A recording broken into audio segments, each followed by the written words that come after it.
Sunana Mubarak Kabiru, ina ƙaramar hukumar Ajingi, mazaɓar Ajingi, jihar Kano.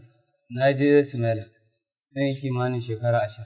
Da farko dai lokacin ranar Litinin muna zaune a unguwar nan, sai aka bayyana zaɓe nasara ta ci, sai muka fita muna sarabulai. Da muna cikin sarabulai mun je bakin kasuwa, sai kawai ana cikin sarabulai sai aka fito ake harbi, sai kowa ya gudu. Da kowa ya gudu, mu ma duk gaba ɗayan mu sai muka yi wannan unguwar. Muna yi wannan unguwar sai muka tsaya a nan ƙofar gidan jagora. Muka tsaya a nan ƙofar gidan jagora wanda yake wakiltar PDP, jagoran PDP. Muna tsaye sai nan ma aka fara harbi.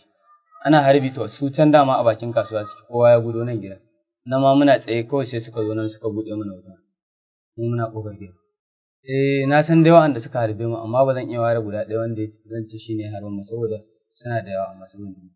Murtala Uba, akwai Bashir Uba, akwai Ma'awiya Uba, Musa Uba, da bindiga ce, fiston ce. A jami'an tsaro ba wanda ya kama ni ɗauki. 'Yan unguwan nan ne, likitocin unguwan nan. Da aka daga ɓangaren wanda suka mana wannan abu ba wanda ya zo. Yau kwana 6. Da farko dai ina zuwa aka kwantar da ni daga nan kuma da aka sallama aka ɗora ni aka magunguna aka ce mu ringa zuwa asibiti.